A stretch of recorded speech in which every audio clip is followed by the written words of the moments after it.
So technically, you rightly said, these topics and everything we are doing, but ultimately, if you know the business and you understand the question, if you have presence of mind, definitely it's very easy to pass.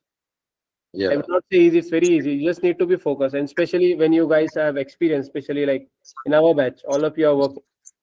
Do you have an understand? I have WhatsApp you also. Just have a glance on the topics for like 2-3 minutes. Then Okay. we can start one by one. Okay.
Hassan, please have a look at the important topic notes I have put on the WhatsApp group.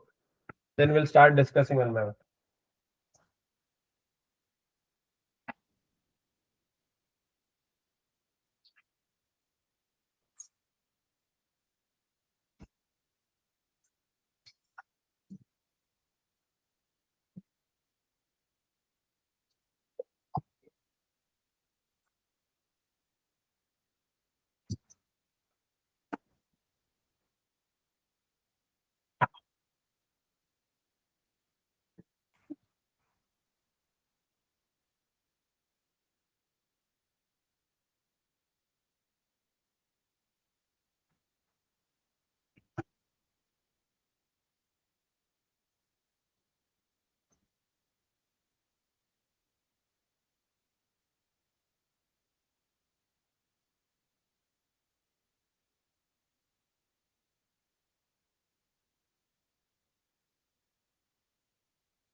All right, shall we start?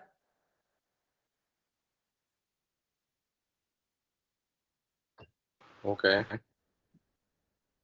So we have tried to cover, all three pillars and some from the industry. It was question first, then they have put answer also. But technically, coming up with this answer is little difficult. Why? Because in exam, the answer depends on the exact question they are asking, right? For example, if I give certain answer here and you have got a different scenario, the same topic, let's say project team, project management, they can ask in 4 to 5 different ways. So take this answer as a starting point. Don't just use the same answer. You have to use your logic. For example, if anything comes with like project, you cannot just take this point, or performance management, you cannot take the exact point. However, it can be used, because when I am coming up with the answer, I'm thinking exam scenarios only, obviously. But sometimes, the topic can be asked in totally different way. So be careful with it. And the second logic is a topic, the questions are usually 30, 40, 50%. Therefore, we have given 4 to 5 points. So this becomes like your header. Clear? So technically, if there are the 60% marks, if it is there, so 6 paragraph, 60% means 6 paragraphs, 40% means 4 paragraphs. That should be sufficient, right? Yes. If you see the suggested answer, sometimes it can be very big, but that's not practical.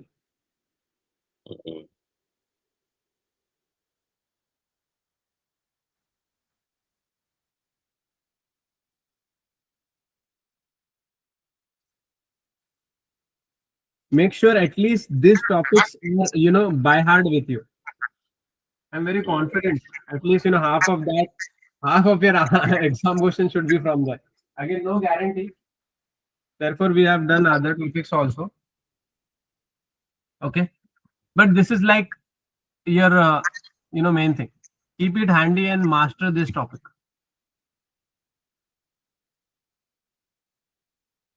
Hassan, Marshall, Siri, Asmanis, can you guys hear me? Yes. Yes, we can hear you, Mispa. I hope you are following. Yeah, yes, we are following. Okay, so what strategy we can use for this is, we can discuss the question. We have some points we can discuss. Then I want you guys also to give your perspective, whether you are confident with that or whether you understood or not. If there is some confusion also, we can discuss. And you can say, okay, how to elaborate, if you have some confusion, okay, if this topic comes, even if I know this point, I'm struggling to elaborate. So that also, it's more of a discussion. This session is more of a discussion. Okay, otherwise I would have just given you like this and you can read on your own, right? So please don't be on mute. Whatever comes to you, even if it is a very silly question, you are saying, okay, this point I don't understand, or this spelling mistake can come, anything.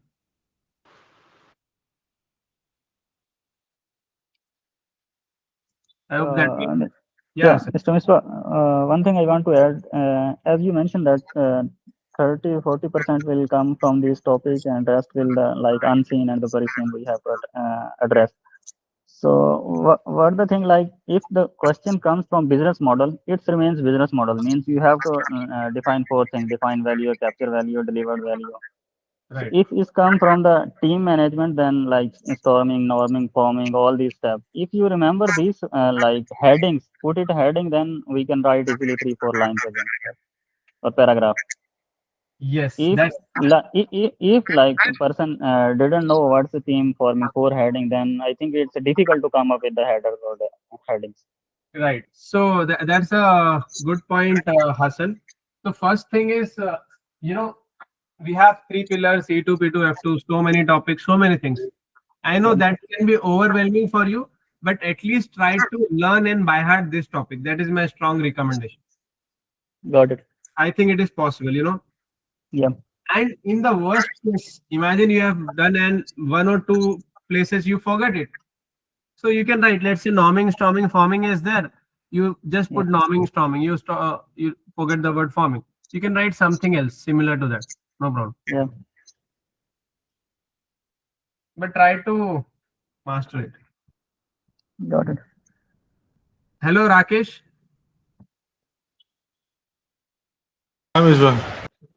Yes, Rakesh, you're starting with the important topics. Okay. So number one is, what is a business model and how does change in business model impact platform? This is the most commonly asked topic. So this is number one of all 50, right? And we have discussed this so many times. I think I'm telling this from the first session when we do pre-scene also. So how they will ask is how things have been changed, but we cannot have an exact answer for this now. We don't know how it will be done. Usually from the past exams I have seen, digitization is the reason is our business model change. So what you have to do while answering this, you have to define value in a very similar way. You have to create, I mean, you have to write about creating value in a similar way, but just do a small changes as per the new way of working in the business model. For example, we are investing in technology that can give us more real-time feedback, or maybe customer can get after sales service. Instead of that, we have moved on to digital things with the video. Customer can do a video call and we can help them to do some of the updates online itself. They don't need to give the phone physical. So we can create more value, isn't it? We can make their experience better. They don't have waiting periods. It can be done immediately. You're getting the point.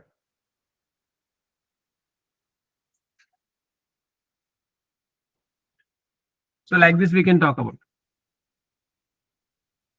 Are you guys clear with this? I just want to ask again. Defining and clearing value is clear, right? Yes. In the worst case, if you forget in the exam, you have access to pre-scene. Ideally, you should not. But if you forget, you can quickly have a look. Or maybe, when you're going for the exam, it's better you just read the pre-scene once. Sorry, it's here. It's very easy to score also, this topic. I'm asking everyone, Rakesh, Mascaraders. Yes, Mudo.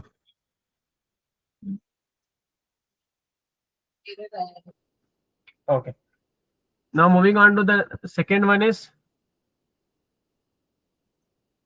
what are the key phases of project and project team? So project management, the E2 previously was called project management only. So what is project? When we do something new, okay. Let's say we have got a big client as a hospital, government hospital. We have to provide the laptops. It will be a new project for us. So for that, what we need to do, we need to set up a team, forming, storming, norming. Sometimes they'll ask a team and you can answer using these headers. If you're confused, maybe I think you can answer without the headers also. But understand the logic of the examiner. The examiner want to know whether the student understand the different stages of team managing or making a team. Because though it is case study, at the end it's an exam, right? And some questions are looking for understanding of theories. Then in product, we need to see what is the solution we are providing. Then it will complete how you will implement, what is the cost of this, or even you can add maybe cost, time and quality here. That can also add.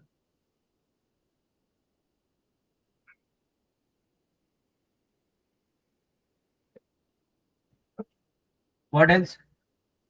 What else can we talk here? We have discussed this in detail in E2 if you remember. Just think what comes to you naturally. What else is important in project management or project team?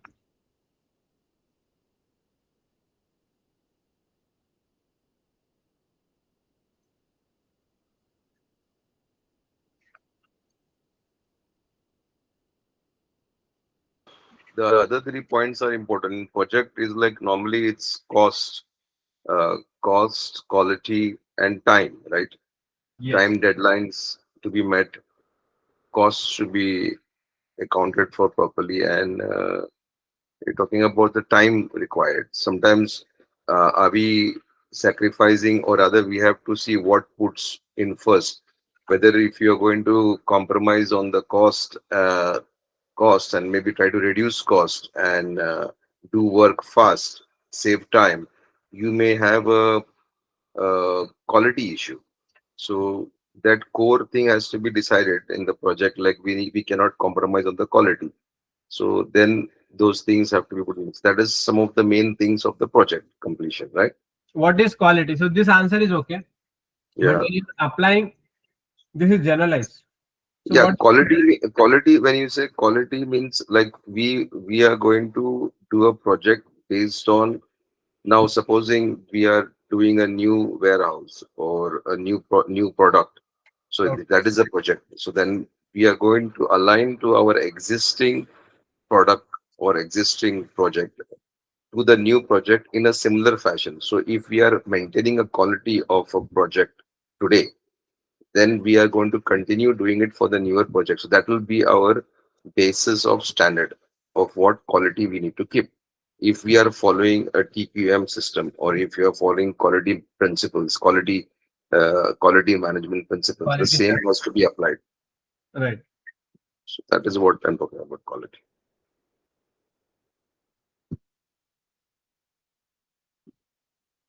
Yeah. So we have to talk about the example or the scenario directly, not keep it generalized.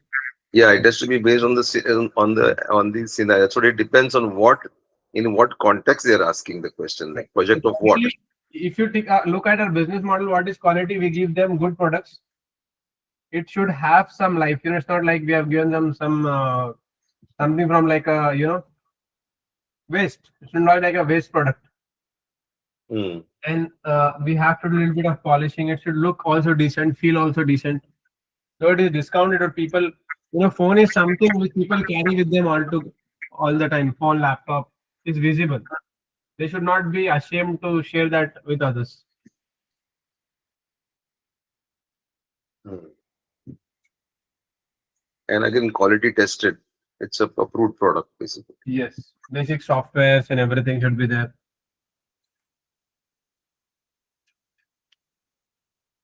Then explain feedback process and how can this be managed. This is very This project, important. in this project team, these stages, can you just briefly outline this? I mean, I read it, but I don't remember right now. This forming, storming, norming, what is the small outline of all the stages? Yeah. Anybody can do in the team. Just explain in one sentence what it is. Hassan? Yes. Yeah. Okay. Forming means like we have to build a team, so like 4-5 persons, so who can contribute against the objective or goals.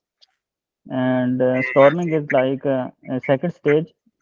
Forming is like initial stage when we select the persons, and storming is the second stage where we pitch the idea what we are going to do. Right, Mr. Mispa? Or it's norming stage? Actually, I am confusing between storming and norming. That is the reason I asked. Okay. So what happened? Forming is, we are selecting for the people. Storming is usually where the conflict happens. Technically, in storming, maybe somebody was a lead, now they have to work under. So they are not Okay. happy. This is the most difficult position, storming. A lot of conflicts can happen. So storming is giving them the new position now. Because people from different departments are joining into it, right? Yes, yes. And they might not do the same role, same position they did in the past. Correct. Mm-hmm. What about the norming? Yeah, continue. No, I'm asking what about the norming? Norming is when things are clear and we have kick-started the working now. Everyone is okay now, and the team has started. The new way of working is designed, and now is settled down. Yeah. And performing is showing as a name, like team is performing on the peak, so everything is on streamline. Right. So after that, at joining, like once task is completed, now we have to dismantle the team. Correct. Performing is like the actual work, what we are intended, and once it is completed, we need to adjust. So sometimes the project can be very big, like 2 years it is going on. But companies usually want to adjust the team even if they are high performers, because they can get complacent, they can get comfortable. Therefore, they don't want the team to be continuously working with the same people.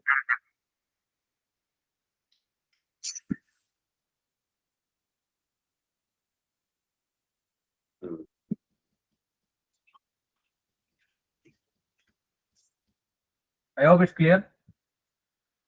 Yes, sir. And feedback process. This is very interesting and very easy. Questions like this, you can put your own perspective. These are some examples. Maybe this question you don't need to remember the answer also. You can put your own. How can we manage and how we can improvise the feedback process? What is feedback first in our business model? How we are getting feedback and how we can improve. Why we are managing it? You can say in the question improvement is not there. But if we are managing something means what? You want to go towards better, isn't it? We say time management. That means what? You want to waste time or utilize the time? Utilize it. Utilize. Yeah.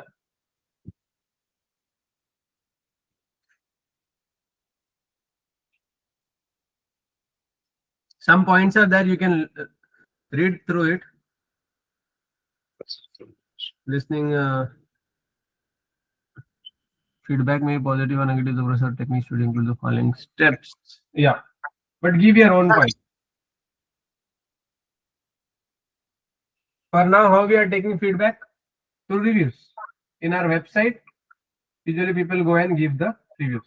Or maybe they go third platform also. Nowadays, people go on Reddit. They go on Tumblr also, I think. Pinterest is there. Some third-party applications also, and they give the review. Google also. Google reviews also happen, right? Yeah, obviously, Google reviews.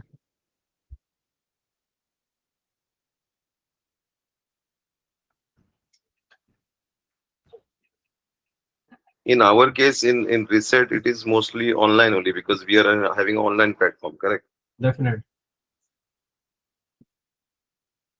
And maybe we have a call center also, so maybe they will complain in the call center also, right? Yes. So how you want to take the feedback and how you can manage it?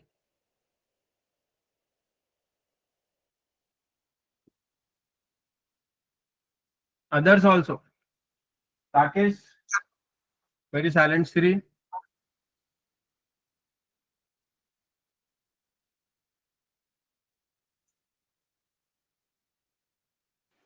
Yeah, Mr. Listening. I need answer from you. How you can effectively manage the feedback for improvement?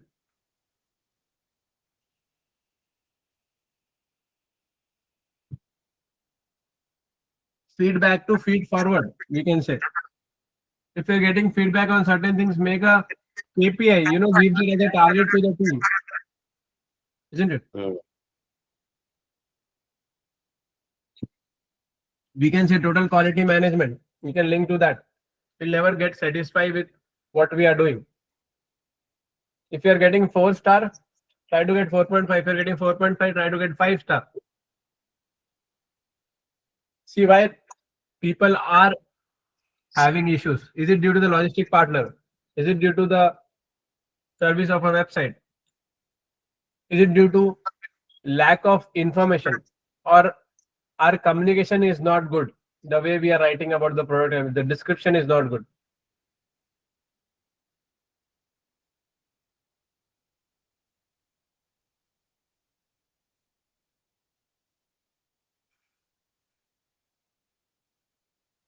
The fourth point is, I think, is conveying the reaction to the center of the message.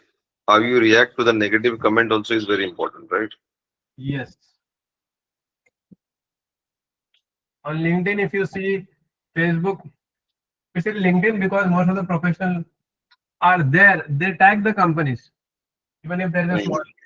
So how you respond to that? it becomes very important, isn't it? Hmm.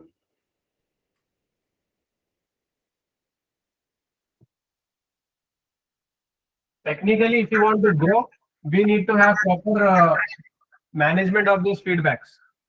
We can't take it, for granted. Hmm. Maybe we can say our quality or our success can be linked to the reviews. What reviews we have previously and how we have improved. Hmm. So make this as a core of our business, or make this as a core part of the remuneration for our team. Based on the customer feedback, you'll get the your compensation, your remuneration, or bonuses. But some of them also put wrong reviews also intentionally. Yes, but how A many? lot of people do that. Lot means how much? 50%? Not 50%, maybe 20%. 20%. Especially the competitors, etc. They sometimes they put it intentionally. Yes, competitor might also do that. Yeah, the competitor can put his people to write car reviews for you and write something, and they can try to damage your reputation. They do that all the time. Yes, that's a valid point. But still, 80% is good enough. What we have in house to control, to link to the performance. Yeah. For example, Amazon, Jeff Bezos. If you see why Amazon is such a big company, because Jeff Bezos is famous for being obsessed with the customer. Hmm. If you watch any of his documentary, he is described, or his introduction is about he's so obsessed about the customer. And Amazon is our competitor. We're into the same business.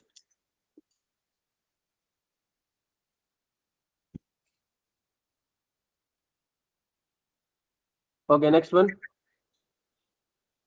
Types of conflict and steps that can be taken to resolve the conflict. I believe this question can be asked for you guys. Tell me. I told this previously also, I need an answer. Everyone should give one answer to this. What conflict you think can arise in our business and how to manage? Forget about horizontal, vertical. Give me a real example. What do you think according to your understanding of the business, right? You're a manager, you're working for so long in this business, so you know what is the problem and what can be the solution.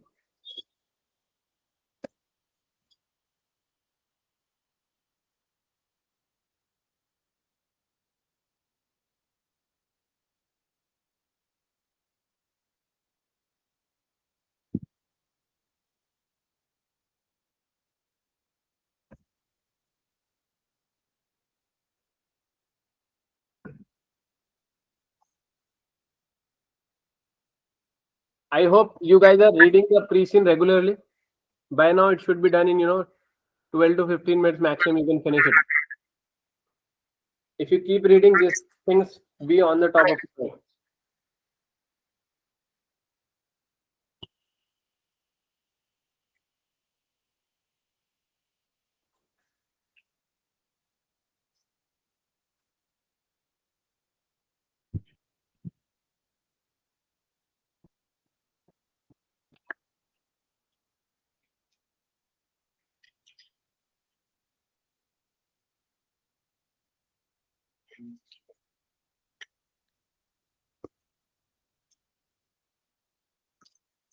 I'm waiting for the answer. Hello.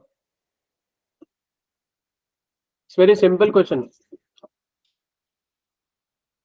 What kind of conflict we can expect in a business and how we can manage? Simple.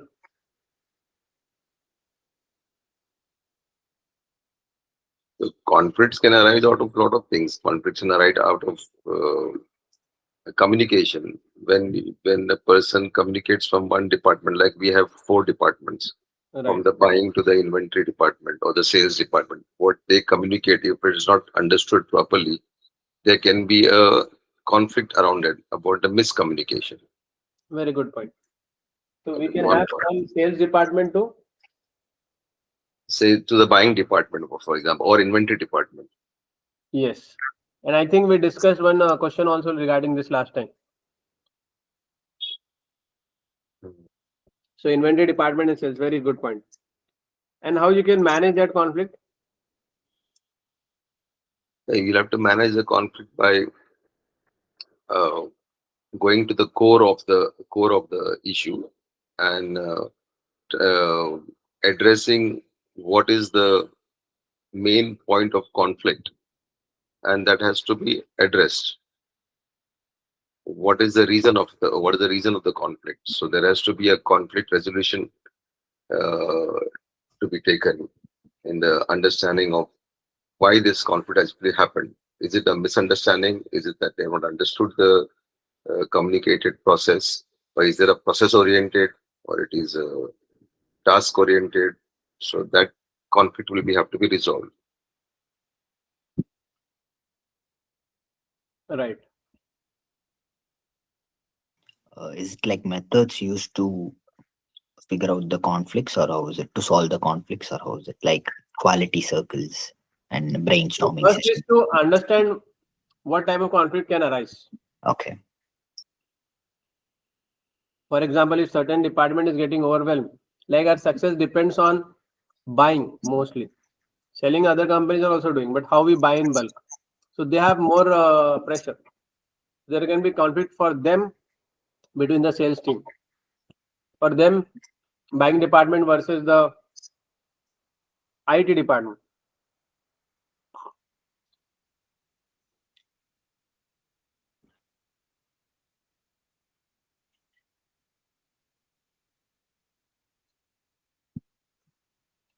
Hassan, Rakesh, Mascarenas.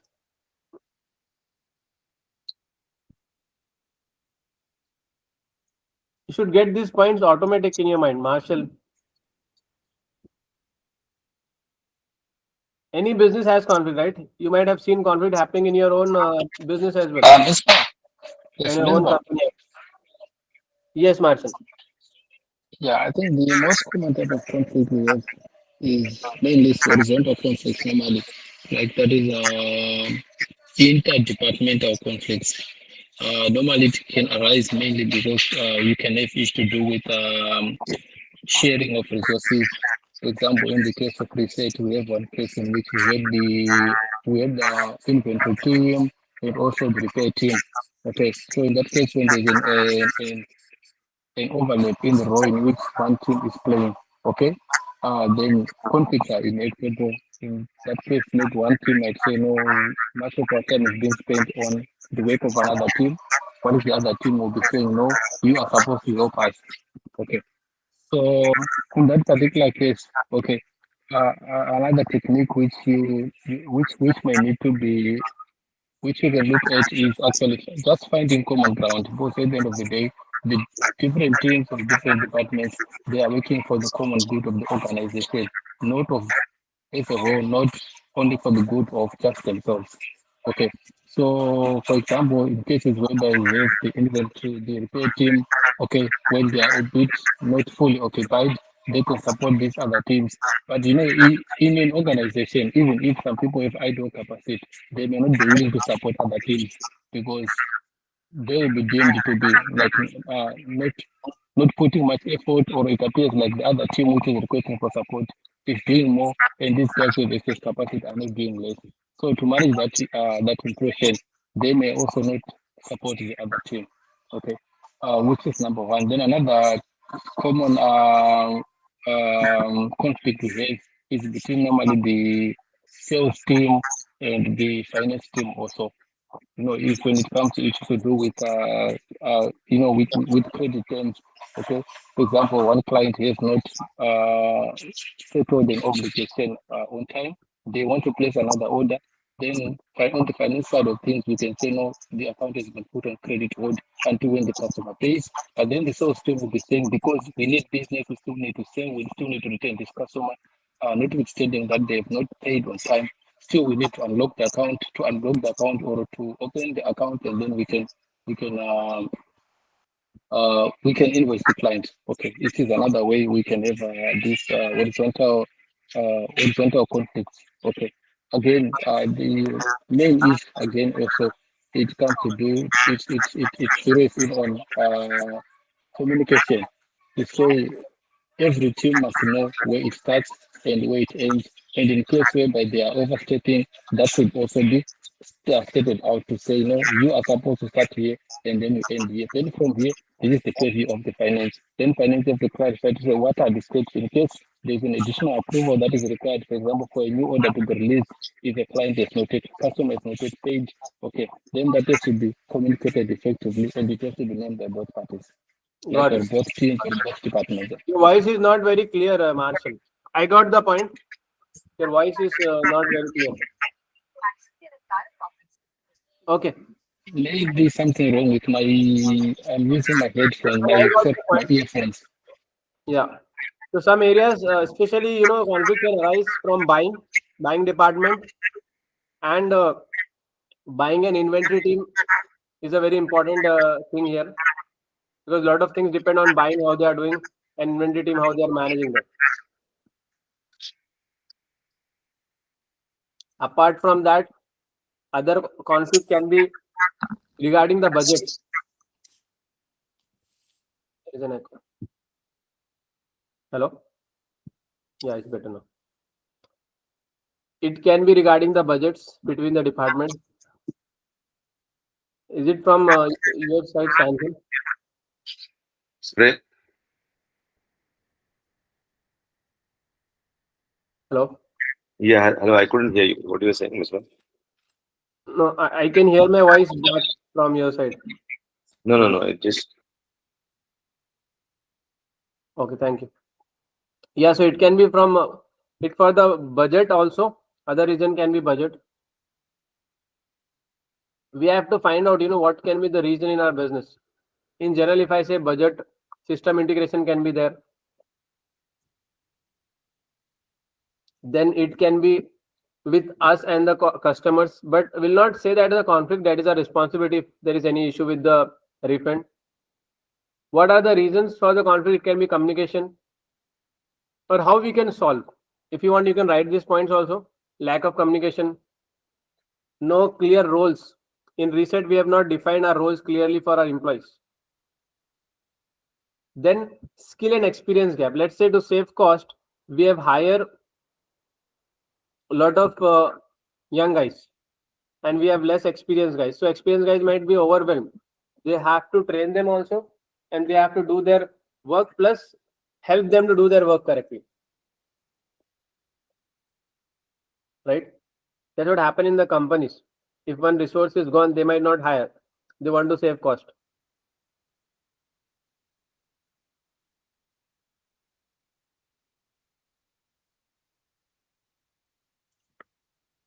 Another thing can be cross-functional collaboration. There is a lot of cross-functional collaboration. Then the other department is not supportive to this department. It can also lead to conflict.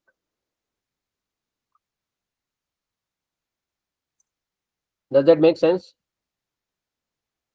Yeah. Okay. Yeah, it does. Then key issues when creating a team to collaborate. This is related to project management, project team only. Or we can say this about people skill, this question. How to effectively make our entire organization to in the same goal congruence. So we have to do proper communication, alignment to the common objectives of the project or organization. Then lack of appreciation can be the reason. Cultural gap, role ambiguity. So this thing need to be worked on in order to improve the collaboration within the team. Collaboration means they should support each other. Now next question is very basic. What is the difference between presentation and functional currency?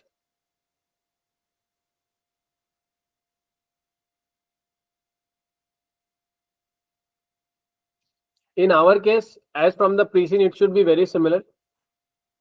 They have not mentioned that we are, functioning in different currencies. But this might be a new thing. We are going internationally.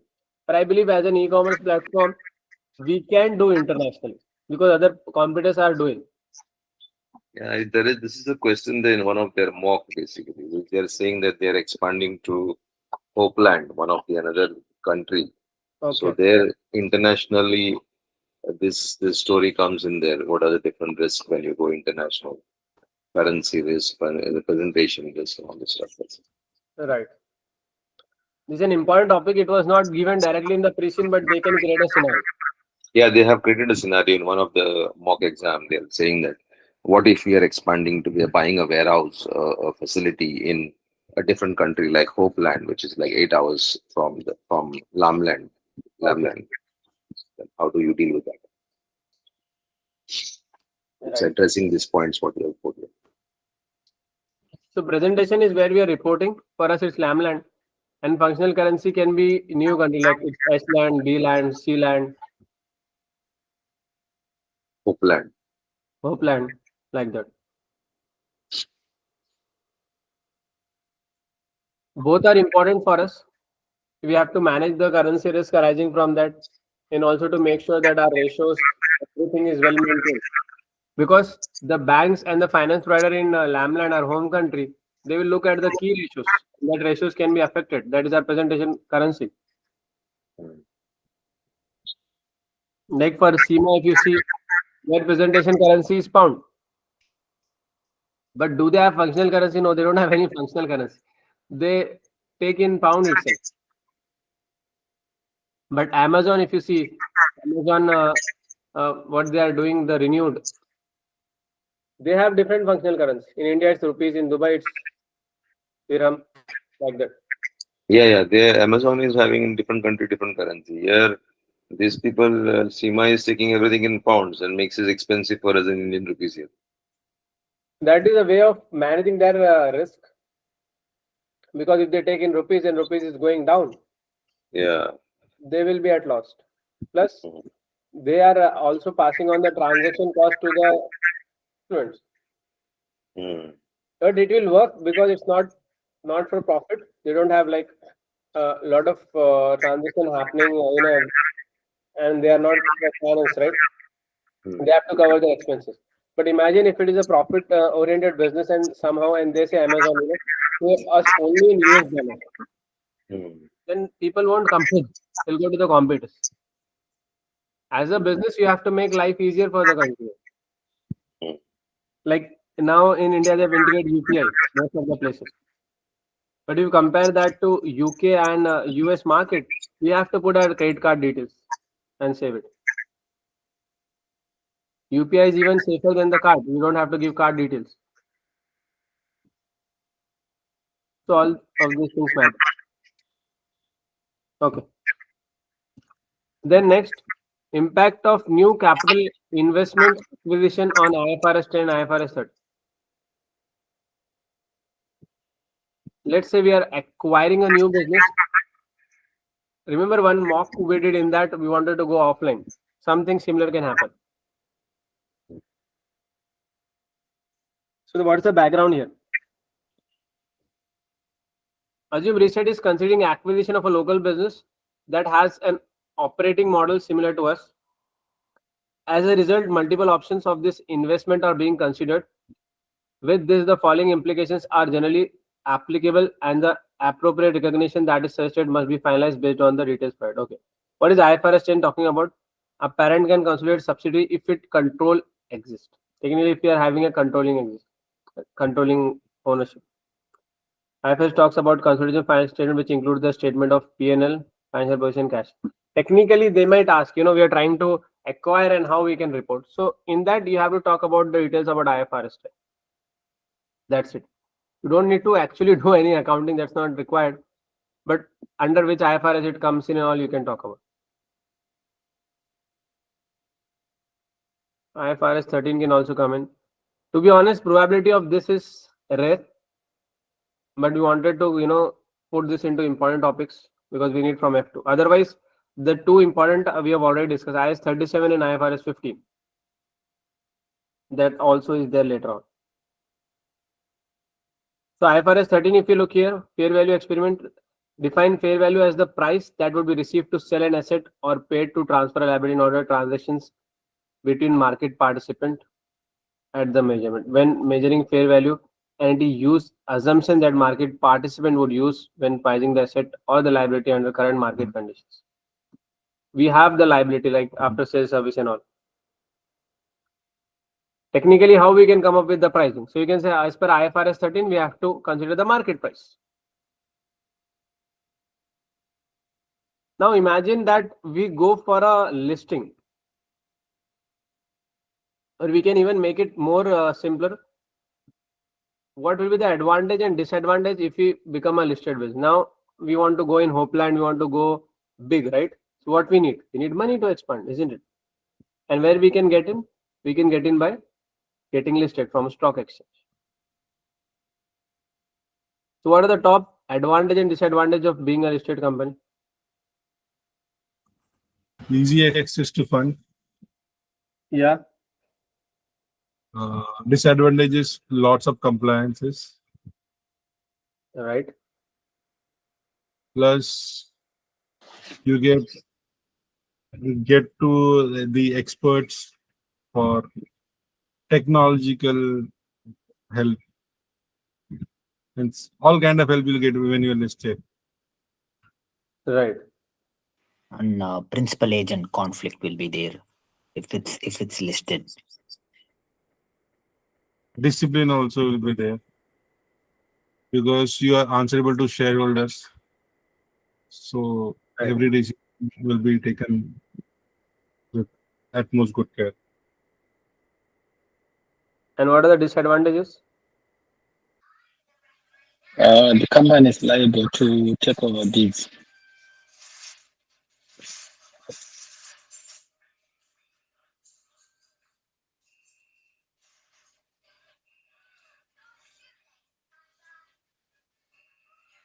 Hello? Yeah. Yeah, I'm saying the company will be actually exposed to take over bids. Okay, because shares are traded publicly. So if one company can buy most of the shares and they can gain control, then automatically will become a subsidiary of that company. And then they can control and they can decide even to buy out every other minority shareholders and they can own the whole company.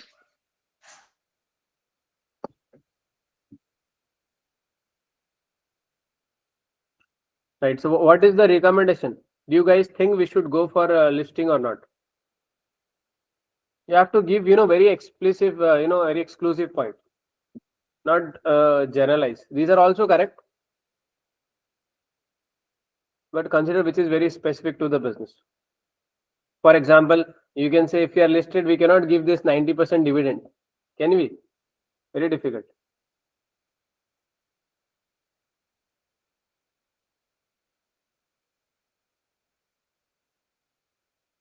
Yeah, what is your recommendation, whether we should go listing or not?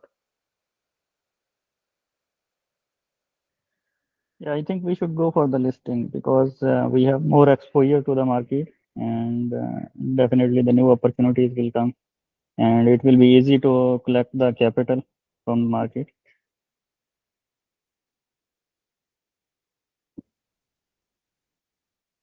Right. What about others?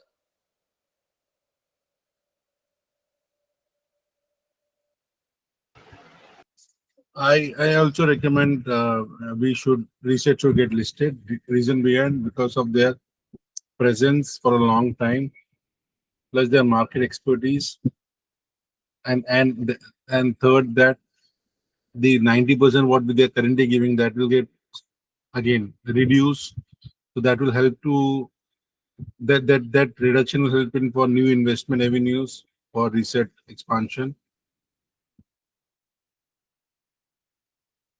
Right. And how we can satisfy the current shareholders, because we might have to change like dividend policy, other Yeah, stats. yeah. Once you get listed, that dividend policy will be more stabilized, considering the future growth. What for why the Ressett is getting listed.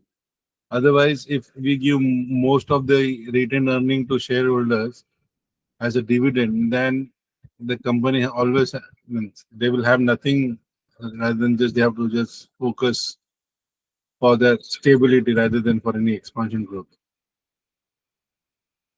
Right. Anyone of you who believe that we should not go for listing?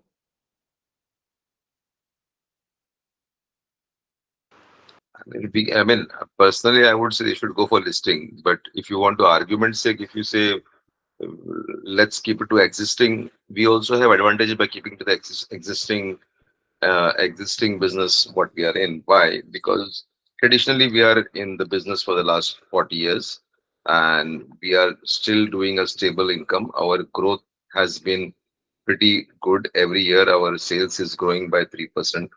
Plus, we have a stable profit line. We are paying dividends for our shareholders, which means they are also happy.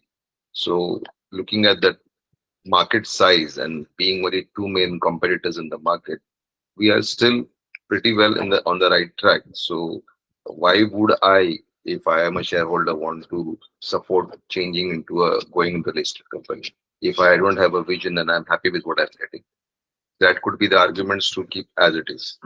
Right. So if things are going good, why to do the change, Because change doesn't guarantee success. Many times it can backfire. Misbah, Yes. I have one disadvantage, like getting into a listed one. The ownership might be diluted. So now it is, I think the ownership should be with the family. So, but if you get as a listed company, the ownership will be diluted to the shareholders. So there is a chance that you will get principal agent conflict. It's like you have to, shareholders have their own way of doing things, and at the same time managers have their own terms of taking the company better. So there will be a conflict between these two. So I think there is some disadvantages with getting into listed company. Right.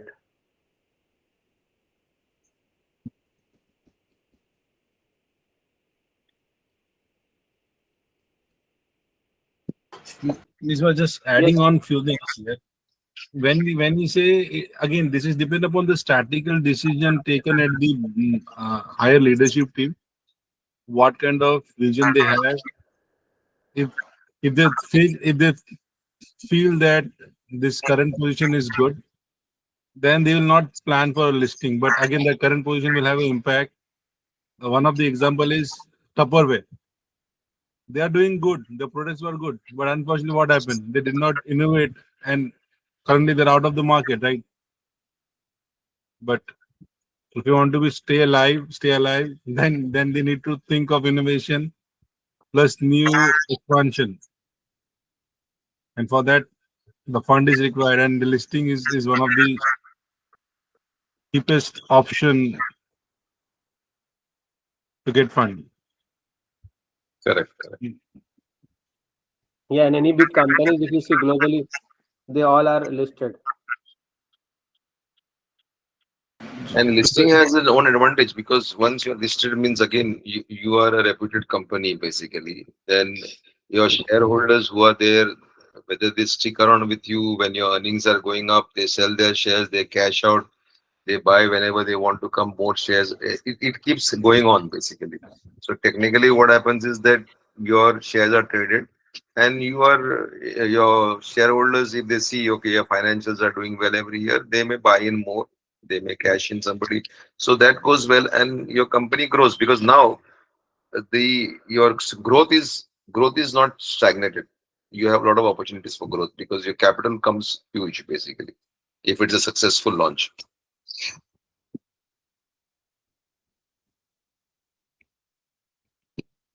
Right. This, So then the and next, another advantage also of getting listing also actually it improved. There's an improvement actually in corporate governance because of the listing requirements.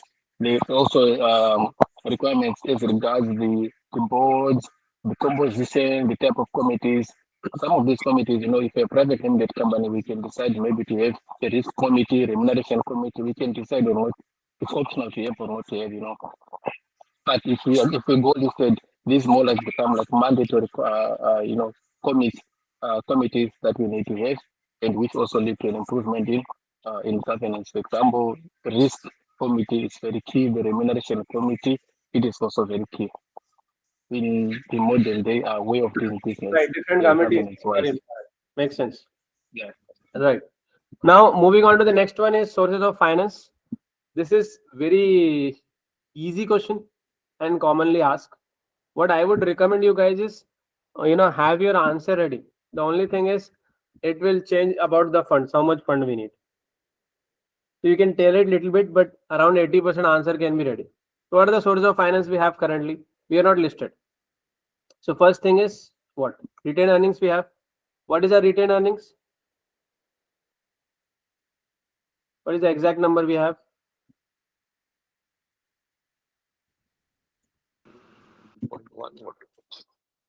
So you should know some of the numbers. It can help,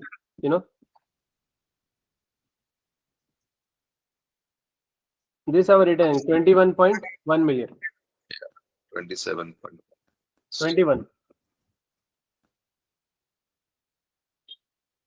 Yeah, total, yes. Total is 27. Yeah. December. Previously announced. Right. But remember, this is not equal to cash. However, out of 27, at least you might have 5-10 million. Right? That is the first source. So know the number. Okay.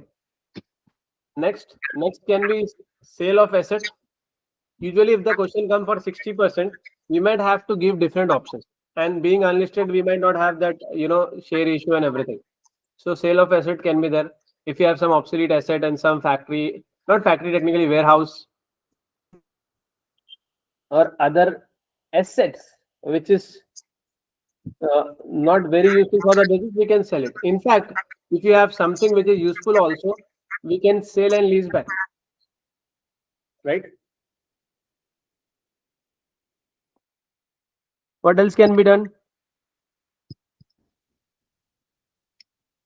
Working capital, we can ask for advances. It is also known as leading and kind of leading and lagging. We can ask for payment in advance, or we can reduce the credit for payment. I mean receiving, and for payment we can ask for extra credit. Let's say if we are paying our customer in 30 days, we can say for 60 days. So what will happen? We'll have money for 30 days, and that can be used for funding, especially for the short term.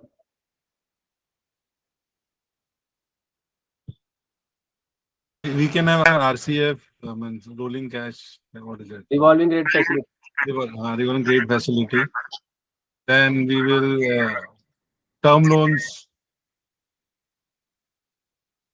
Some loans we can do. Equity financing will come in if you go for listing. Debt financing, obviously, you can go with the loan.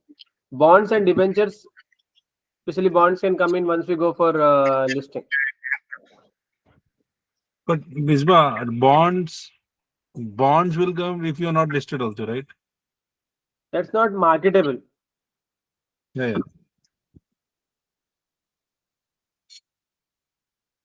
We can go for institutional placement also, means. Yes, if you want to give away the share. So nowadays, for unlisted business, also the market is coming up where they can sell the shares. Difference between bond and debentures are actually a secured kind of thing, whereas bonds are not directly secured. But debentures only will come into effect for the when it is when you are listed, right? Yeah, both the options come into that time only. Then some kind of grants and subsidies if we can expect from the government. Or it's not just the government, any big player can also give in the industry or the market. Excuse me. Yeah, these grants and everything is normally in UK it works well. You have to consider UK scenario only. Imagine we are operating in US. How Ressett can get grants and subsidies? Do you have any strategy to attract grants and subsidy for our business? No, for grants and subsidies, normally it is there are government institutions which put the rules that this is what this type of projects only we will give you grants or subsidies. That is a predefined rules are already in place. Like in UK, they have rules in place. So if you qualify in that and you apply for that, you get automatic grants. No What are questions the- asked. Anything you know about which is No, relevant to our business? yeah, I mean, I read about this because when I was in UK, some people were talking about it. That's what I came across. Like, I think even for this old age homes, etc., if you are trying to help something for the old care people, if you're trying to build something for them, then they were giving you subsidy on the land if you are going to have a specific place you're going to buy. So that land would be at a cheaper rate. Then they would also give you loan to build. So again, that would be interest, very interest, low interest rates. They would have from one of the banks, I remember that was specially funding that. So they had assigned one bank also. I think it was some cooperative bank, something like type of a cooperative bank, type of a cooperative in UK. And they were giving those type of loans at a very low rate. So that is how it was. So I don't know in India, I don't know how it works, but this is how it is. So we have to consider UK scenario only. So you can mention these points. So we have eligibility criteria, like here also we mentioned, but often come with strict eligibility criteria. Correct. This is the right word. We have to use the fund for the same reason. We cannot use it for, okay, the company will get profit. No, the concerned stakeholder should get benefit out of that. Yes.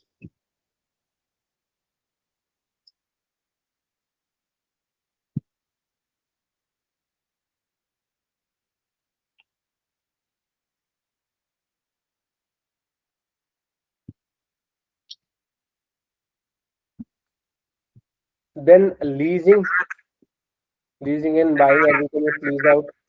Then trade credit, like revolving credit facility. So these are the options you have. So you can put this as a header, then explain this generalized explanation you can put according to the scenario also. Now next thing is WACC. We have discussed this in last mock also. WACC represents firm's average cost of capital from all sources like debt and equity. This is the formula. Formula is not required for you. So we need to know the benefits and disadvantage of using the WACC. Like you remember in the previous question, it was about limitations. Or sometimes they will just say evaluate the use of WACC.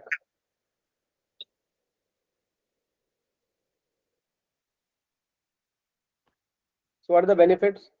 Helps us whether a period return exceeds the cost of capital. It is a valuation tool used in discounted cash flow. In business valuation also it works like value firm. Encourage optimal capital structure balancing debt and equity. It also take care of risk. What are the disadvantages? Usually disadvantage and limitations are. What are the disadvantages? We discussed previously also. Relies on estimate. Anything with the future is no guarantee. It only takes care of basic situation or normal situation. What if any extreme risky situation happens? It doesn't guarantee a sustainable or fixed cash flow, isn't it? What else?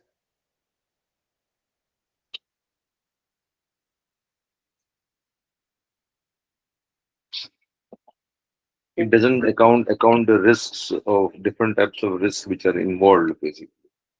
So, like operational risk, etc. If you're venturing to different market, that risk cost is not added to the because this the WACC rate is mostly used for the discounted cash flow. For the NPV, when you calculate, you're using the discounted rate. So that rate is this WACC rate which we normally use. But that scenario might not be for all the cases. But there are other strategic risk or other risk involved, or maybe currency risk, country risk.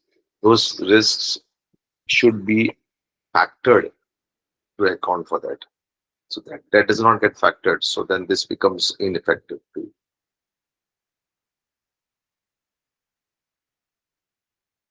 Right.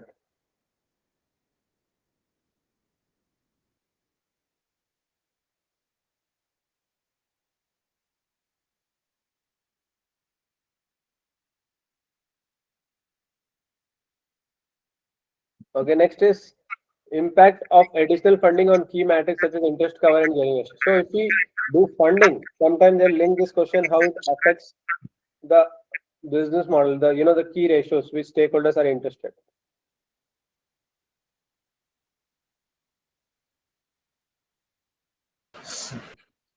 It will give an additional burden on servicing the loans if it is taken external medium. Mode, sorry, not medium. So the interest cover ratio will get, again, depends upon currently what current ratio we are in. An additional burden will increase that burden on the profit.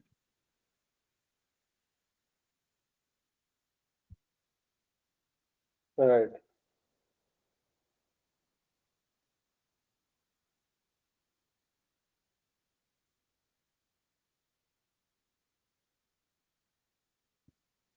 Usually it will affect our EBITDA. Can be affected. Then you have if we have taken a big loan, what will happen? We have to pay fixed interest. So fixed cash outflow is there. Gearing ratio, debt to equity is getting affected. Okay. Then impact of retail marketing on business. So technically, you remember in the pre-scene, they have given us different demography. Okay, I have a quick question with there. You can have a look like what points we are doing, how to get large crowd, how to get good investment and service. Okay, the question is they have given in the pre-scene specifically what age group of customers we have. I think I asked this question previously also. How do you think we can market to these people? Give one answer for all of this, or maybe you can make it into two categories: 16 to 24 one, 25 to 44 second, 45 to 64 third, and 65 to 75 and above. Four categories. Just one point each one of you. How you feel like a good marketing will work? Four categories. I hope you can see the pre-scene, right? B, C, D. Okay.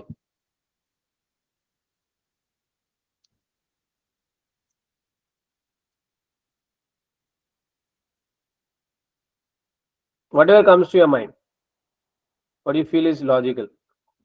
Obviously, we are not marketing expert, but you should have some idea about our business.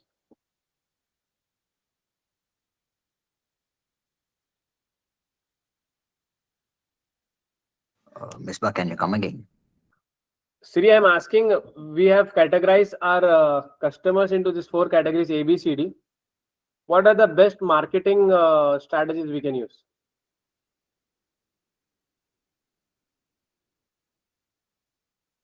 For example, option D, if you see 16 to 24, social media marketing, influencers, that is one option like that. Misbah, that would be the college going crowd.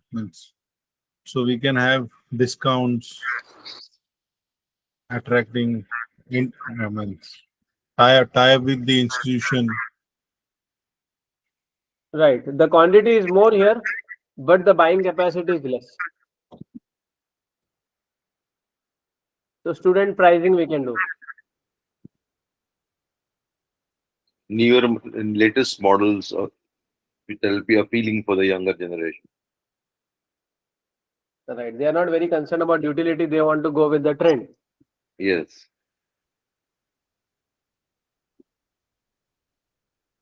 Maybe bundling the products, like add one or two accessories together and selling them. Good point. If they're buying a phone, they can a laptop because they need both.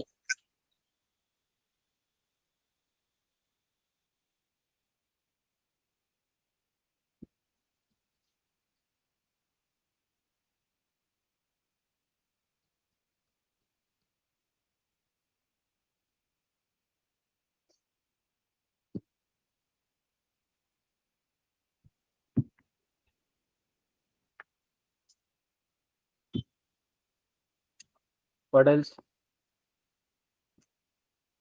For the other Demography 25 to 44. Why you're thinking so much? You know the answer. It is very logical.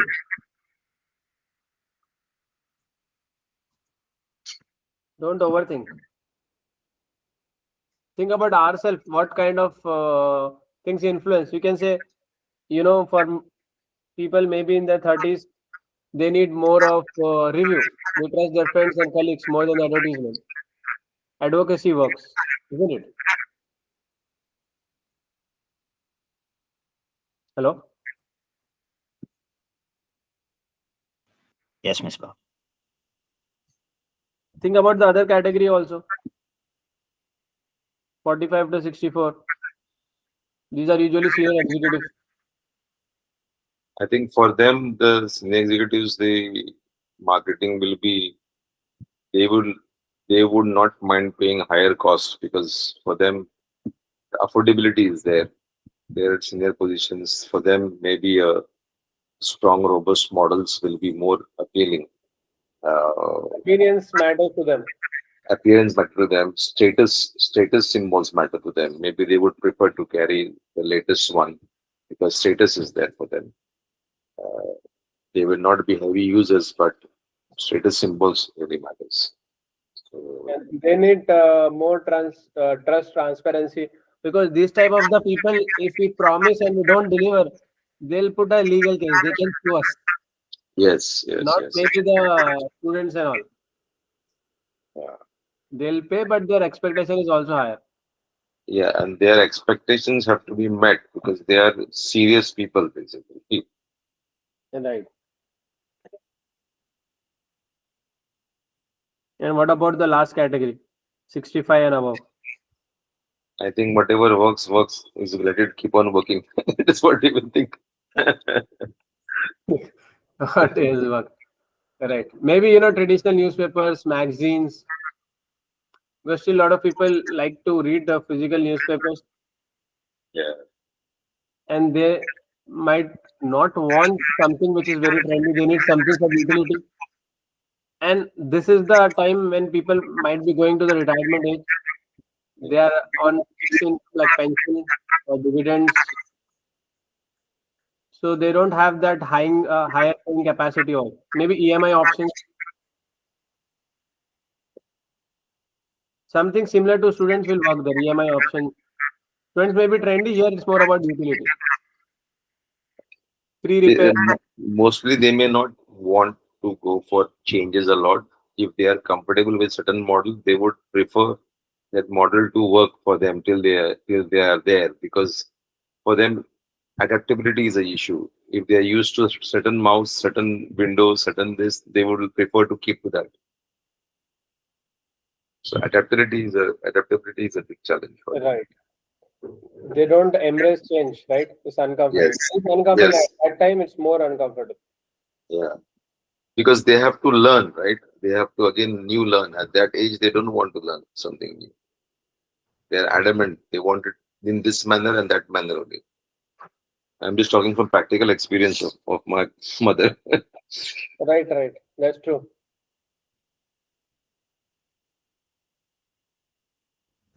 And obviously, it should be easy to use and safe also, because many times if it is, there is some assumption theory goes in the market. If you use smartphones, you keep it, you can get a heart attack risk, health issues. That can also bother them. Continuously using phones and all of this kind of thing. And I believe mostly it will be user of phones, especially 75 plus. There was one documentary recently. So a state in India, in Kerala, they have achieved 100% technology penetration. Mhm. So the oldest woman who was using smartphones and doing all of this was, I think, 108-year-old. When we do pestle analysis, we discuss about technology, right? So in technology, it's also about tech penetration. So if we are going to a state like Kerala, then everyone is using smartphones. Or maybe in other state, especially in the category A, the older population 65 plus, I believe 30-40% people still don't use, or they don't have access to internet, especially in tier 2, tier 3 villages. But again, we are talking about Lamland. Lamland is like a developed country, right? So their tech penetration should be higher anyways.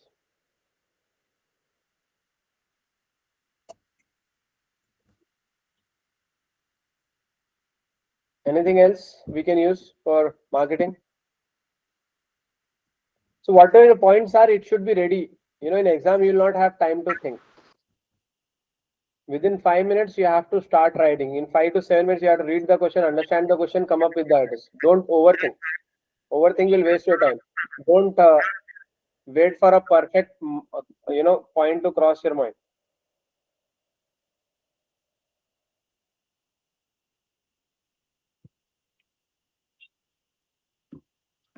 SWOT analysis.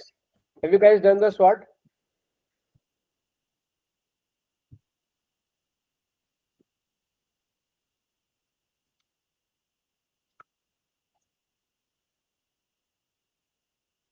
You can't see that. How far the Excel sheet is completed? In that, did you mention pestle SWOT? Apart from Santhan, I didn't see anybody's sheet. Santhan also some part was remaining. Is it done now? Yeah, I think some of them have not yet.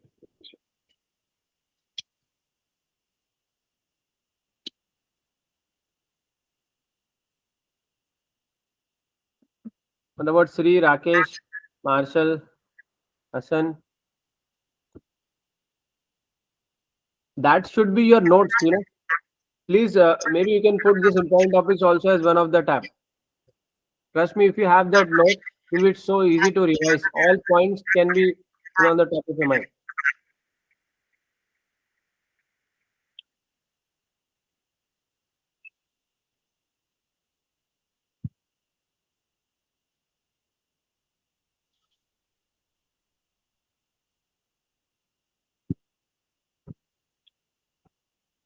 So did you do SWOT analysis in that?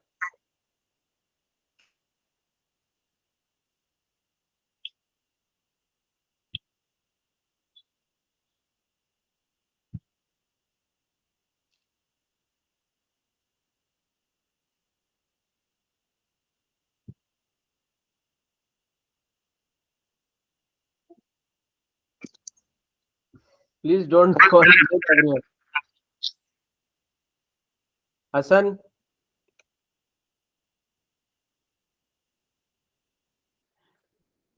Yes, sir. have you done it? The Excel analysis? Yeah, it's almost ready. I will share you tomorrow. Tell me the SWOT analysis, just 1 point on all. Okay, in strength, like we have 4 decades of experience. So brand value is strength. And weakness, we have like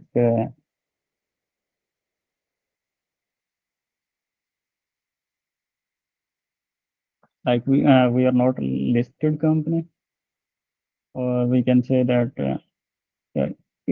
listed company, we can say it's an opportunity as well, right? It's not Yes. weakness. Yeah, it's opportunity. Okay, then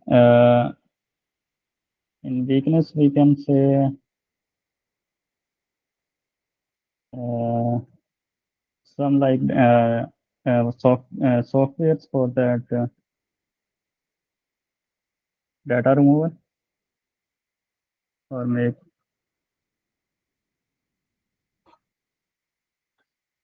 And threat? threat will be from main competitor from the fix up, or maybe new entrants in the market. For the new like currently we have two like one competitor picks up, and maybe any new entrants will be there from the competitor side. All right. Okay, then KPIs to measure performance of Ressett. This again you can by heart. If this question comes, you can use the same points. KPIs are basically the targets which we give to our employees. Technically not our employees, our team, depending on different team, like finance team will have different KPIs, sales team, procurement team. So we have our objective. To achieve our objective, we have CSF, critical success factor, that must go right. And to measure that, we do KPIs. And KPI should be always in number and percentage. So we have like percentage of client satisfaction. Or we can compare this percentage to last year. Last year, let's say we have 95%. This time we have achieved 96, 97%. Percentage reduction in damages and mishandling of products. Number of upgrades. Number of monitoring done. Percentage of reduction in operating costs. How we are reducing dissatisfaction. Increase in repeat customer. What else?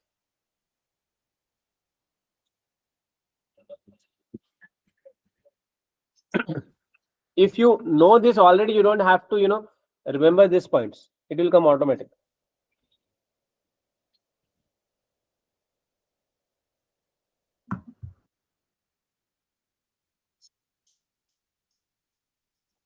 Is this clear? I hope you can answer this.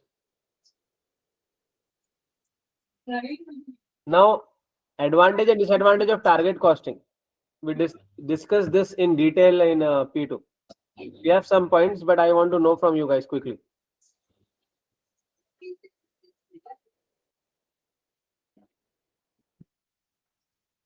Shanthan, you were there. Hassan was there that time. What is it? What do you need to know? Target costing advantage, disadvantage. Point 50. हम तो चले परदेस, हम परदेसी हो गए, छोड़ा.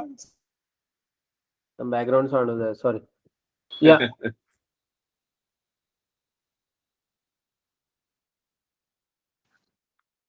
So with target costing, we can control the cost. Like if you know with what price you're gonna sell, so based on that you can control other costs. Right. So target costing like is a fix. Everything you want to be into that. Let's say we are selling something for $100. Our target costing is $70, and remaining 30 is our margin. We don't want to compromise on the margin. That's fixed. So target costing can help us to plan the pricing. Like the price is 100. Let's say tomorrow the cost goes up to 80. We cannot increase our selling price to 110. We can get a disadvantage there. So target costing helps. Usually in manufacturing companies, it's very relevant and important. However, in our business also we can do it because we are buying in bulk and we know what is the maximum we can charge. Like remember in industry analysis, we have seen usually people are ready to pay 70-75% to the max of the real price. Ideally, the expectation is 50 to 60%. When we say something is, as new or whatever, if it is used, refurbished, our psychology as a consumer is like, I should get for 50%, isn't it? Then you add guarantee, warranty, we have done refurbishments, other words. Then we can push it maximum up to 60, 70, 75%.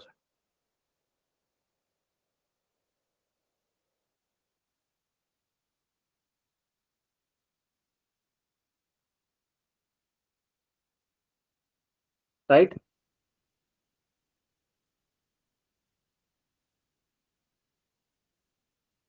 Right?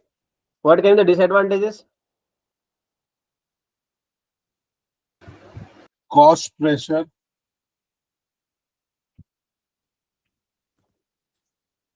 Sorry, can you repeat? I'm saying cost pressure because as you said, the target costing work like a river.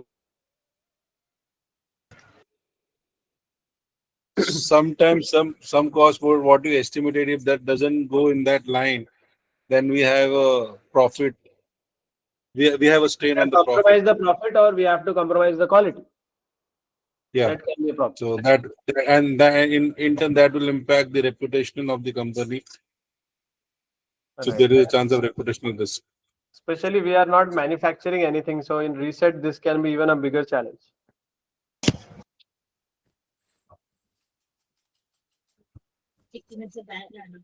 Punta. लेते आया बाहर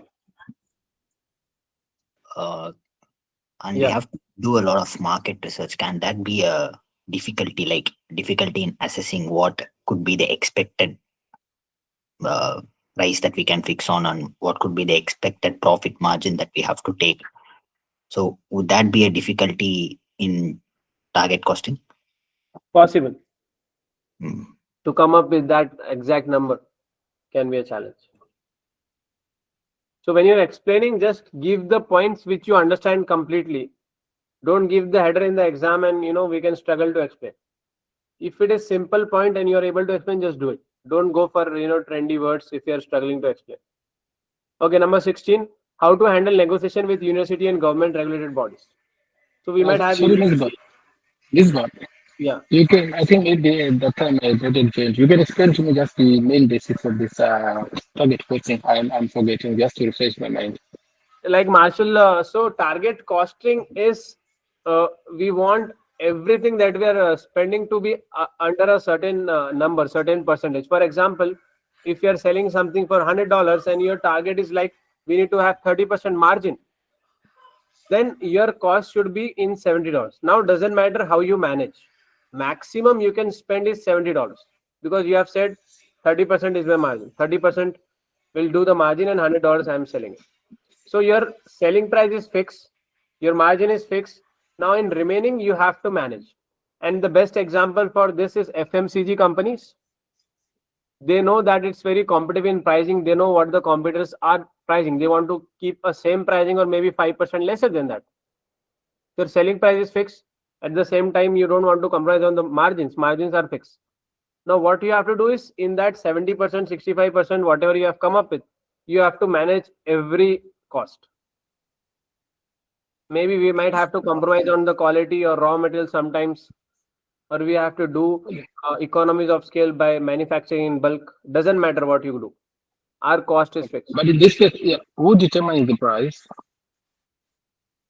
You mean the selling price or the target costing price? The selling price is It the depends on target costing. how you want to do it in the market.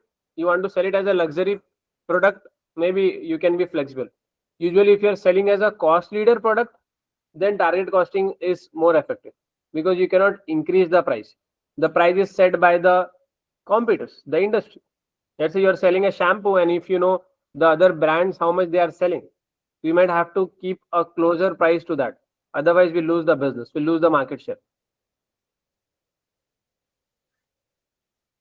Okay, it's fine. I think I will just research more on this. But anyway, thanks for the heads up.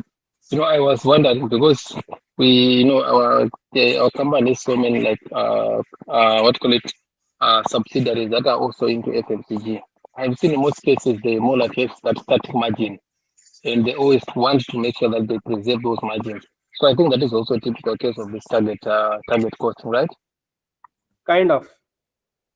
And okay, fine. I think I will just also really look into that in line with target costing and see if that is also the approach that I need to take. It's fine. I'll just research more on this. Yeah. Then next is how to handle negotiation with our B2B clients. It can be government bodies, it can be universities, it can be hospitals. So anything with the stakeholders, we need to understand their concern. And remember the principle of negotiation. What is the principle of negotiation? We have to work for a situation where it is win-win. The other party is also winning. It's not just we are winning.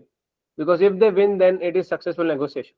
But imagine if that is not possible, then at least create a situation where we are at least winning. Other person might not lose or not win, but we should win. And the third scenario which we should avoid is both of us are losing. So why the third scenario can come up? Lose-lose. Imagine we are negotiating and another party is not ready to give the price as we expected.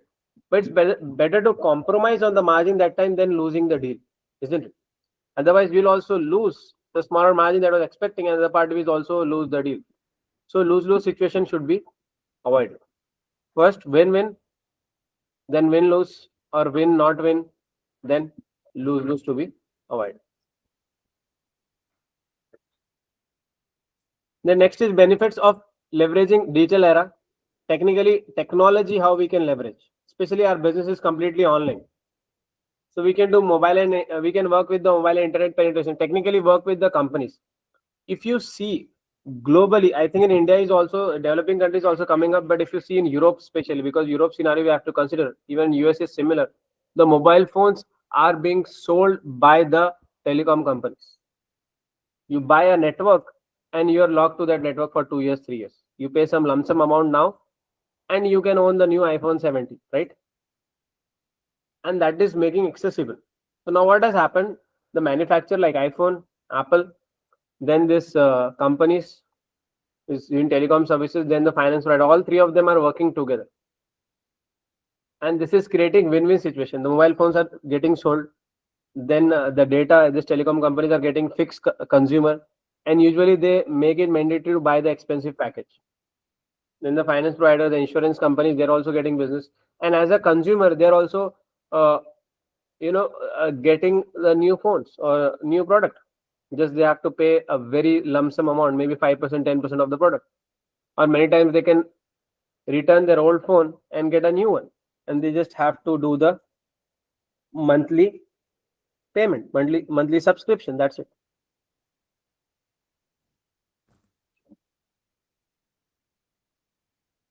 Correct?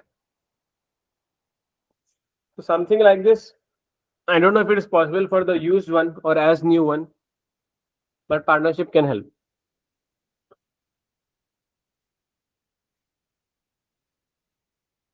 So mobile internet penetration, data analytics, and the cloud. Technically, now we can talk about AI, how we can use. For example, if somebody comes to our website, the e-commerce, how AI can detect what person will do. You guys must have experienced when you buy anything on Amazon. I mean, that's basic. AI can be even detailed. When you buy something, it gives a suggestion. People who bought this bought also this and this. If you look for a laptop, they'll give a laptop back. This is basic level of suggestion working with the technology. Now with the AI can be, it's very, very specific because now they have so much of data.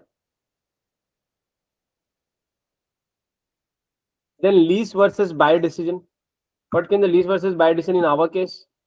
If we are looking for a warehouse, whether to buy a warehouse property or lease it. In lease also it can be operating and financing lease. Operating lease just like a rent. Finance lease is like at the end of the period will be the owner of the property. Leasing and buying are both valid ways for trimmer. Technically this should be reset, not trimmer. Please ignore that. Okay, what are the valid ways for this was for the previous thing. Okay, but similar for us. So leasing and buying both are valid ways for reset to get new property. What do you say? Which one will be good? So the suggestion and all depends upon the investment we need. Sometimes what happen, we are going into the new place, so buying it will be very expensive. We can go for leasing. Or if we think like by leasing we can save tax. How can we save tax for leasing? Because we Leasing can is an operating expense. sorry. Leasing is an operating expense. That will reduce our profit and we have to pay less tax. Yes, that is also one strategy. What do you suggest for in reset case, our business model? Let's say this is a question for warehouse.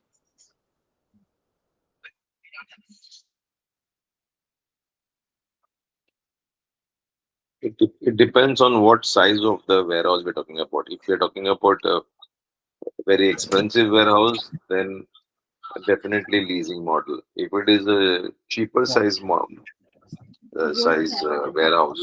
like then we can go for a buyout also because we have the cash. Right.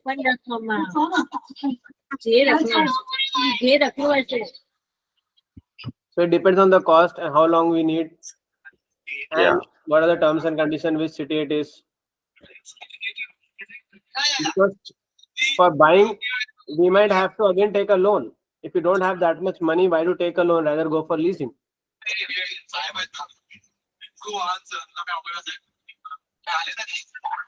In fact, most of the companies nowadays who have to invest in properties, they are moving to leasing rather than buying it. Even if you see hotels, then e-commerce, other e-commerce companies. We are just into electronics, but we have like traditional e-commerce companies. You Yeah, don't. because leasing model is more effective nowadays because you're not tying up your capital to that property basically. Especially the hotel industry and all, they always go for leasing because they just tomorrow if they want to shift to another place or something, they're not stuck with their capital. Right. You're very correct. I was looking at one of the documentary of this Hyatt and top hotels. So it was funny. Their return on capital employed has improved. How it has improved? Because they reduced their capital. Now they own Correct. less than 1% of the properties globally. 98% Correct. of the properties are like franchise model. Correct. They're getting 10-12% of the revenue share and the other party is managing. So they are giving the support. That's it. Because if they want to put their own money, they don't have that risk capacity on that much money. And the question comes like basically, why do we want to take that much of risk? For Right. what? Yes. And very smartly, they will do that deal of franchisee that they are taking out of revenue. It's not about the profit because Yeah, profit that's is manipulated. right. The trimmer model was about that only, right? Yes. Franchising. And franchisee business is so successful. In fact, in the US, 70% of the market, if you go from New York to Texas, you see the same brand. Yeah. Hey, McDonald's, KFC, typical examples, no? Yes. Starbucks, Walmart. Starbucks, Walmart, many things. Next thing is about pricing strategy. What kind of pricing we can do?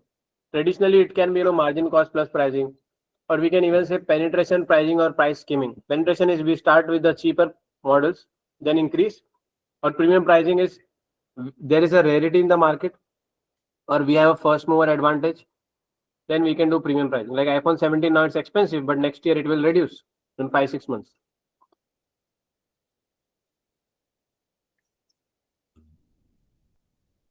However, for us, premium pricing can be, I believe, mostly for antique products if we have.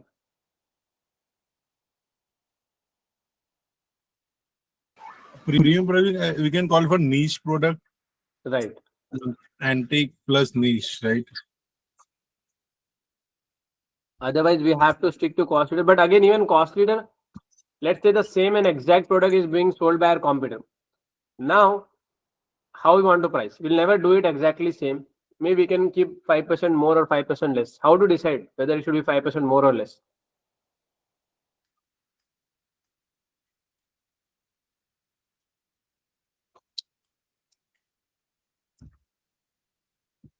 In fact, in today's world, companies have become a little bit, I don't know if I have to use the word unethical, or we can say it's about all data. If you're buying from iPhone, the price is higher compared to if you're buying from Android. There's so many cases. People are putting the screenshot on social media. I hope you have seen that. Something like that also Ressett can do. This gives an idea about the buying capacity of the person. And same thing is being used by this micro mobility companies, Uber and all. If you book a 5-star hotel, you want to go on taxi, they'll ask higher price. But if you go the same place, just next door, even the price will be lesser. Or if your battery life is low, again the price can go up. So they have all these analytics and they are manipulating the prices.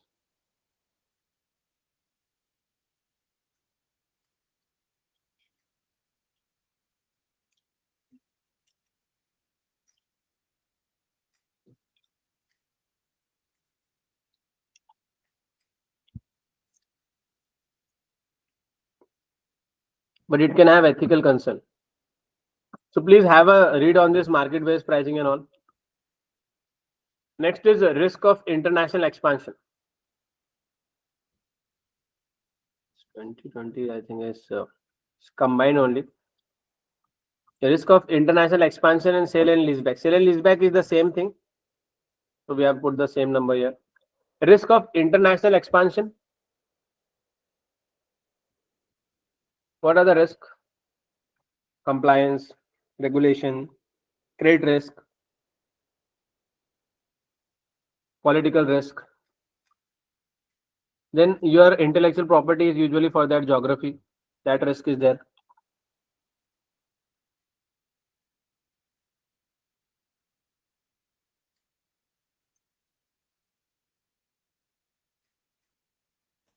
Please mention this risk also in your risk list. Okay. And how to mitigate that. Firstly, we need to understand why we are going internationally. And is it worth it? Risk and return.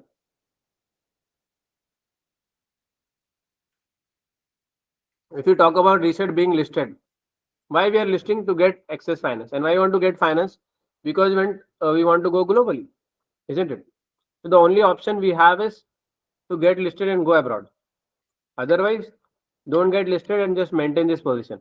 But even this position is not for very long, because we have eBay, we have Amazon, and these are like big sharks. They can tomorrow acquire our business. It will be very difficult to sustain at this level also. If you want to sustain, we need to grow. Otherwise, sustainability can also be challenged, isn't it?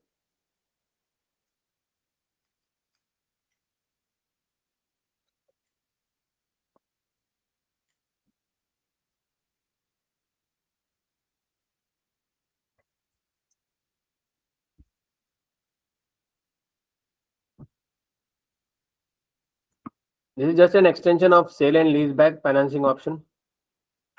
Then last one for today is CIMA Code of Ethics.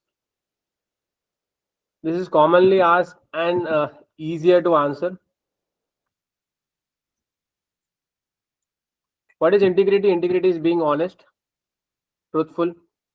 Objectivity is being non-biased with our suppliers and anybody. Professional competence and due care. Do what we are aware of. If you have adequate skill, then only we should take that work. Confidentiality is about non-disclosure, or even we can say not hiding from the required people. For example, we know something, then we should disclose our company. It's beneficial for us. So this is more for individual, but also for a company as a whole. Then professional, we are abiding by the rules, regulation, regulatory compliance, then companies' policies. Like remember, we just discussed about the pricing. We said it can be unethical if you do that, but companies are doing. They are breaching which code of ethics?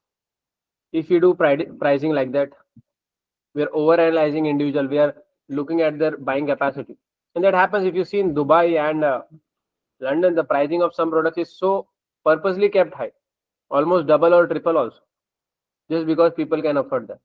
Don't you think it's unethical?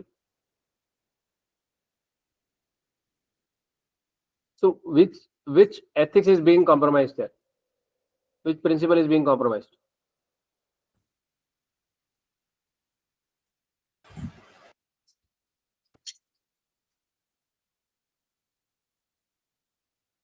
Integrity.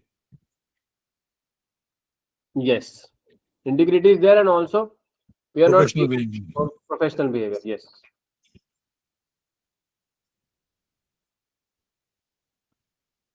Right. So that's it for today. I will not take much time because I want you guys to do on your own also, because once you do self, then only you'll get confidence. But as promised, what we'll do tomorrow, we'll complete the remaining important topics. So what you do for today, just go through it all, try to understand, maybe memorize it or write it down. That will help you to recall. And tomorrow at the end of the class, we'll start the next mock. And maybe you can do by Monday and share with me, so I can give you the feedback.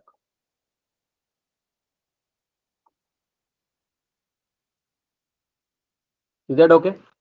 For today Yes. until tomorrow's class, you have to master this all 50 topics. To be honest, the remaining topics have also been discussed in the class previously when we are doing. It's just like repetitive. I want you to by heart it. And when you are doing it, you'll definitely find some problems, how to elaborate that. So I want you to come up with that questions. It's not just I am talking and you're listening. It's not recording, right? It's live session. So I request you to do that. Okay, sir. Thank you so much. So see you tomorrow. Okay, Nisba. Okay, thank you. Thank you, guys. Bye-bye. All right, thank you.